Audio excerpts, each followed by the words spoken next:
Neste 2017, comemora-se os 500 anos da Reforma Protestante. Para a CPAD, esse é o ano da palavra.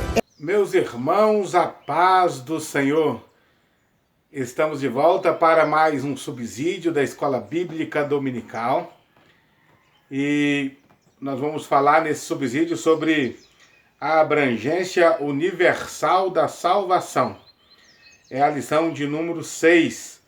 5 de novembro de 2017. Antes eu gostaria de agradecer a você que tem acompanhado os meus vídeos, as minhas postagens, a você professor da Escola Bíblica Dominical, a você superintendente, que Deus abençoe você, que Deus abençoe a sua casa. Eu fico feliz por saber que de alguma forma esse conteúdo tem abençoado a sua vida. E também quero incentivar você a repassar esse conteúdo para outros professores, alunos da AEBD, para que muito mais pessoas sejam impactadas pelo poder do nosso Senhor Jesus Cristo, com a mensagem da obra salvífica de Cristo, com a mensagem da obra da salvação produzida nesse trimestre. A salvação foi a coisa mais importante que Deus fez para o ser humano. Tudo que Deus fez para o homem é bom, Tudo que Deus fez é bom e tem propósitos específicos, Mas a salvação tem um projeto, tem um propósito eterno. Gosto muito do hino do Oséias de Paula, que diz: a melhor coisa que eu já fiz em toda a minha vida, que salvou-me por um triz, foi aceitar Jesus, Em aceitar Jesus, sinceramente foi a melhor coisa que eu já fiz. A melhor coisa que o homem pode fazer é aceitar a Jesus como seu Salvador. Então, nessa lição, nós vamos falar sobre a abrangência universal da salvação. O nosso texto áureo diz assim: porque Deus enviou o seu Filho ao mundo, não para que condenasse ao mundo, mas para que o mundo fosse salvo por ele. João capítulo 3, versículo 17. A verdade prática diz: a salvação em Cristo, em Jesus Cristo, é de uma abrangência universal, pois os que o aceitarem em todo lugar serão salvos pela graça de Deus. Então a salvação é de abrangência universal, pois todos que aceitam a Jesus em qualquer lugar, em qualquer parte, serão salvos em Cristo Jesus. A nossa leitura bíblica em classe está em João no capítulo 3, versículos 16 a 18 e 1 Timóteo capítulo 2, versículos 5 e 6. Eu não vou ler para a gente ganhar tempo no nosso subsídio. O nosso primeiro ponto, ele é uma pergunta: o que é a obra expiatória de Cristo? O que é a obra expiatória de Cristo? Deixa eu responder para você que a obra expiatória de Cristo é a obra redentora efetuada na cruz do Calvário. Esta é a obra expiatória de Cristo, a obra realizada por Jesus na cruz do Calvário, com a intenção, com o intuito de nos resgatar, de nos redimir, de expiar os nossos pecados, nos purificando pela lavagem da regeneração. Essa é a obra expiatória de Jesus.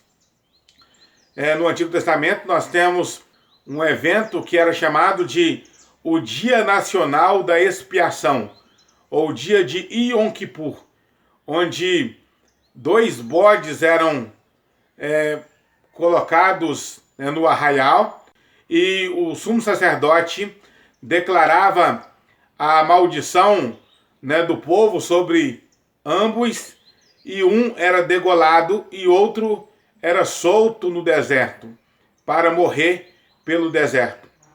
Esses 2 bodes, que era chamado de bode Azazel, no hebraico tinha o sentido de expiação.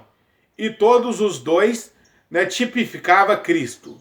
Um tipificava que Cristo levou sobre si os nossos pecados, e o outro, né, que Cristo foi imolado por nós.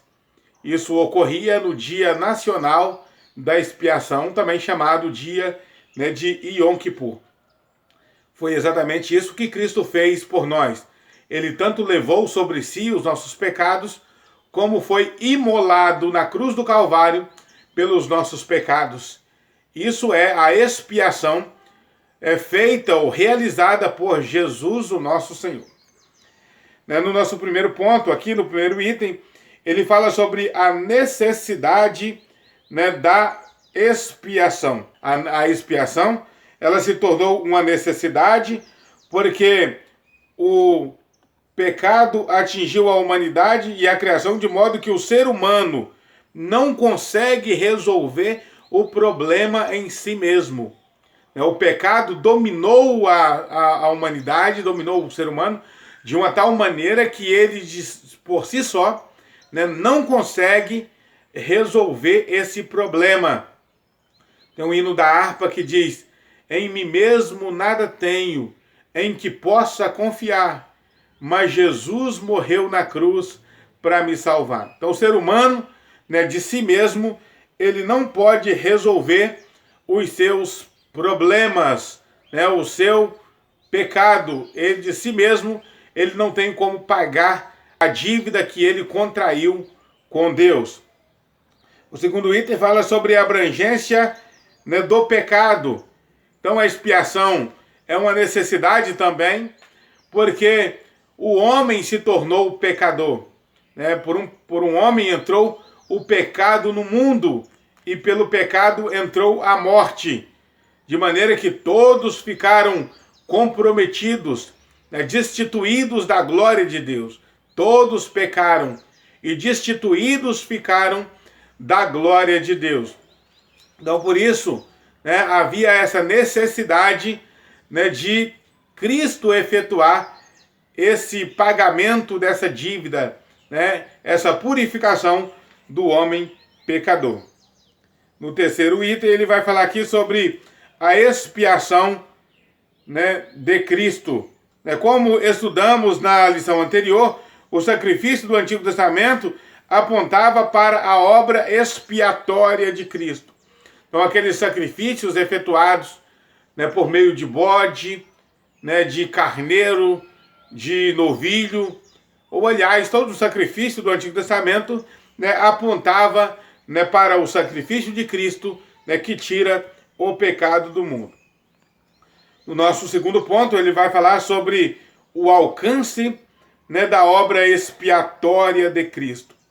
E no primeiro item ele fala da impossibilidade humana. É o que nós já falamos, né, da impossibilidade humana.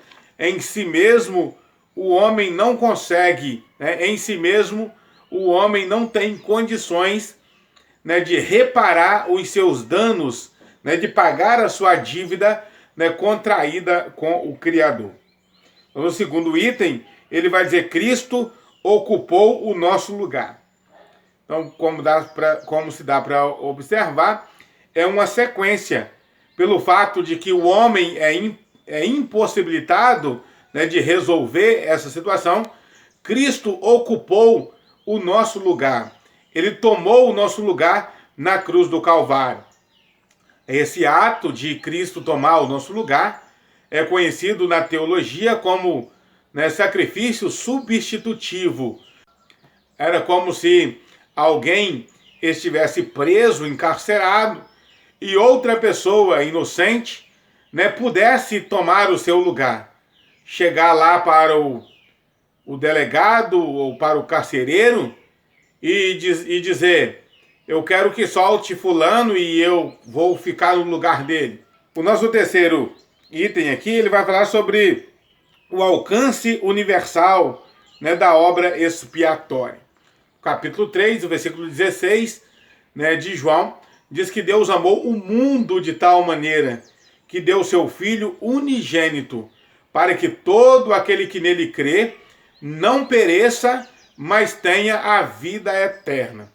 Né? Paulo, falando sobre isso, ele diz que Deus, não tendo em conta o tempo da ignorância, anuncia agora, né, em todos os lugares, e anuncia a todos os homens que se arrependam e que venham ao conhecimento da verdade. Então observa que quanto ao tempo da salvação é agora, ele anuncia agora. Quanto ao alcance pessoal da salvação, ele anuncia a todos os homens. Quanto ao alcance geográfico da salvação, ele anuncia em todos os lugares, para que o homem se arrependa e chegue ao conhecimento da verdade. O nosso terceiro e último ponto, ele vai falar sobre, né, Cristo oferece salvação a todo o mundo.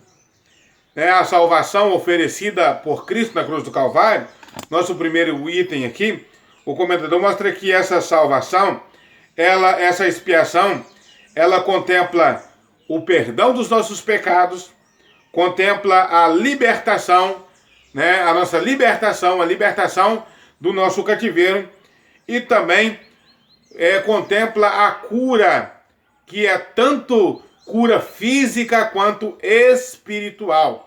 Né, quando nós aceitamos a Cristo, nós somos curados, né, curados fisicamente, curados emocionalmente e curados espiritualmente. Nós somos curados em todo sentido, porque a obra expiatória de Cristo, ela promove, né, a cura divina, né, literalmente a cura divina para o nosso corpo físico, mas não apenas isso.